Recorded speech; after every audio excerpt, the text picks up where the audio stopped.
Hi there, today's book is The Twist of a Knife by Anthony Horowitz. In this book, we meet Anthony. Yes, you heard right, the same name as the author. He is a writer as well, and he is opening up a play that he's worked on. It's close to opening night. We also meet his buddy, or I don't know, they're kind of out on the outs right now, an ex-detective named Anthony Hawthorne. And they have been working on a series of books together, and it seemed like they're a little bit at odds right now because Hawthorne wanted to do another book and Anthony didn't want to. So now, I guess Hawthorne is pouting and not really saying or doing much. They come off to me like a little old grumpy couple. They're good friends, but then they're not really talking. But of course, if one needs help, the other one's gonna help and be there. But it was just kind of funny that they're at odds right now. So anyway, they had the opening night of the play, and there's this critic that came around. She's well revered because she is kind of like always venomous is the word I want to describe her, because she almost never has anything good to say of anyone.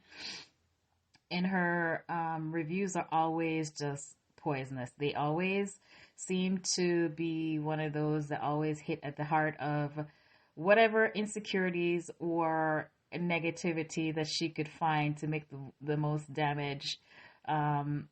As far as when she does her reviews. So they were like really nervous about what she's going to have to say.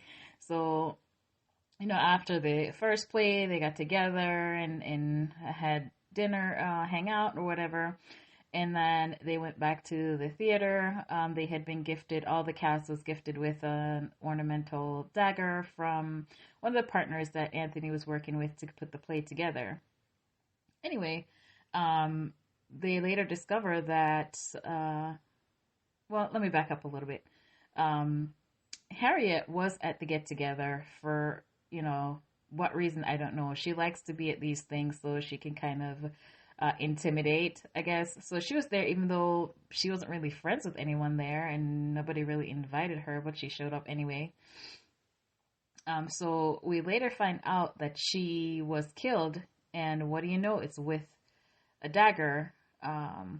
And of course, everybody had received one. So during the course of the investigation, they discovered that the dagger that she was killed with belonged to Anthony. But of course, Anthony's, when they came to this conclusion, I'm like, there's no way. He just came off like a good citizen, would never hurt a fly, and don't have those intentions for anyone. So I knew that wasn't him anyway.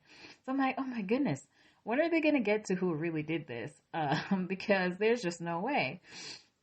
So anyway, the detectives that were in charge of the investigation, it seemed that he had wronged them at some point in the past. The lady really hated him. And so, of course, she wasn't doing anything to find another suspect, of course, because, his prints were on it. Of course, his prints were going to be on it because it's his. He held it.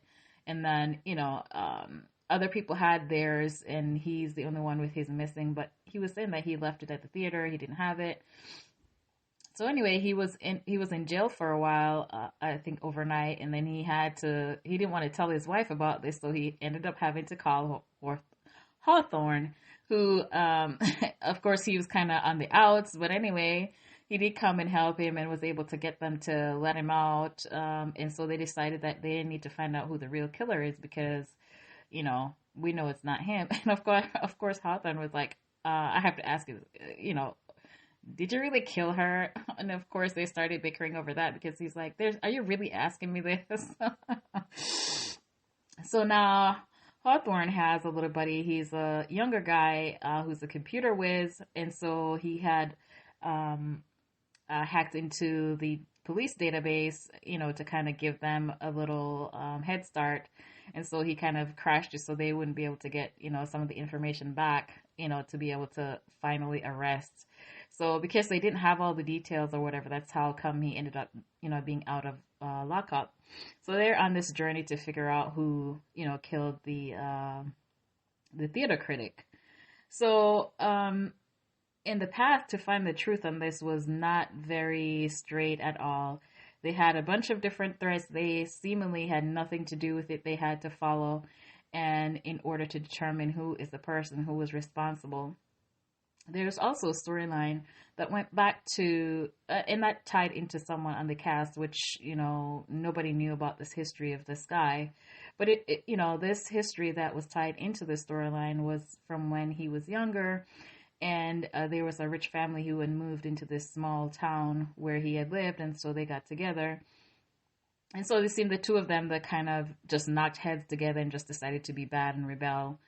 At least that's how it seemed to everyone. And so everybody blamed this guy because he wasn't rich. So of course he's getting the blame for this rich kid acting out.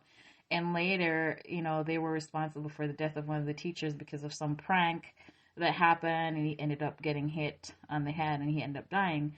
And of course, with rich folks with the money, they're able to get their way out of different situations. So most of the blame ended up falling with the lesser fortunate kid. And of course, the rich kid, he did serve a little bit of time in jail, but not very long. And so the guy pretty much who got the brunt of the responsibility and the blame was the other kid. So we find out in this that, this guy had something to do with what was happening. So in the end, Hawthorne and Anthony were able to come to the conclusion, a big, elaborate gathering of all the cast together.